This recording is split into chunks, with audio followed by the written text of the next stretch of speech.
फहदा एक छोटे से गांव में रहता था। यह गांव पाकिस्तान की एक वादी में वाक़या था। वहां इंसाफ पर यकीन रखता था। वो चाहता था कि हंस के लोगों की इज्जत की जाए, इसलिए वो पाकिस्तान पीपल्स पार्टी में शामिल हुआ। इसे लगा कि ही पार्टी तब्दीली ला सकती है। फहदा एक मेहनती कारकुन था।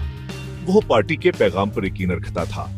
वह अपने गांव के गरीबों की मदद करना चाहता था। वह बेहतर जिंदगी के मुस्तहिक थे।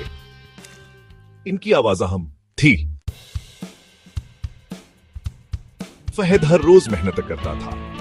वो सुबह सवेरे उठता और अपने गांव की गलियों में निकल जाता। वो घर घर जाता था, हर दरवाजे पर दस्तक देता और लोगों से मिलता। वह लोगों से इनके मसाइल के बारे में बात करता था।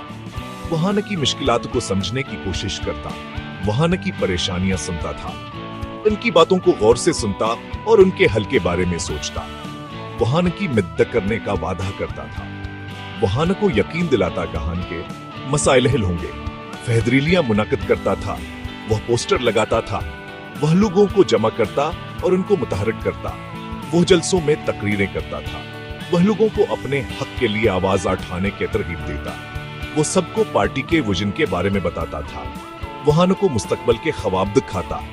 वह अपने गांव में गरीबों की आवाज बन गया था। लोग उसकी इज्जत करते और उसकी बात सुनते, लेकिन कभी कभी वह मायूस हो जाता था। वो सोचता कि क्या उसकी मेहनत का कोई फायदा हो रहा है। इसे लगता था उसकी मेहनत की कदर नहीं की जा रही। वो तन्हा बैठ कर अपने ख्यालात में गुम हो जाता। एक दिन सबक छबदल गया। फहद की जिंदगी में एक नया मोड़ आया। फहद ने अब हैकरेली खत्म की थी। वो थका हुआ था। इसकी मेहनत आवर लगन ने इसे थका दिया था, लेकिन उसके दिल में एक अजीब सी खुशी थी। तो भी आस के फोन की घंटी बजी। वो हैरान हवा सोकत कौन हो सकता है। फोन पार्टी के एक सीनियर रहनुमा का था। फहद ने फौरन कॉल उठाई। रहनुमा ने फहद के बारे में सुना था। उन्होंने उसकी मेहनत और लगन की तारीफ की। वो इस काशकरी हादा करना चाहते थे। फहद की खुशी का कोई ठिकाना न था। रहनुमा ने फहद की मेहनत को सराहा।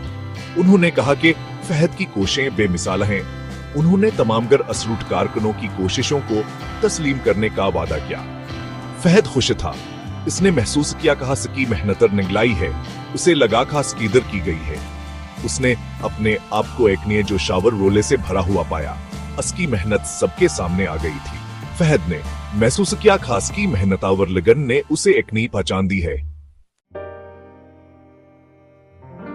कुछ दिन बाद पार्टी ने गांव में एक बड़ी रैली मुनअक्किद की। यह रैली गांव के लोगों के लिए एक अहम मौका था, जहां वह अपने मसाइला और ख्यालात का इजहार कर सकते थे। रहनुमा ने ग्रासरूट कारकुनों क्या हमीत के बारे में बात की। उन्होंने कहा, हान कारकुनों की मेहनतावर लगन के बगैर पार्टी कभी कामयाब नहीं हो सकती।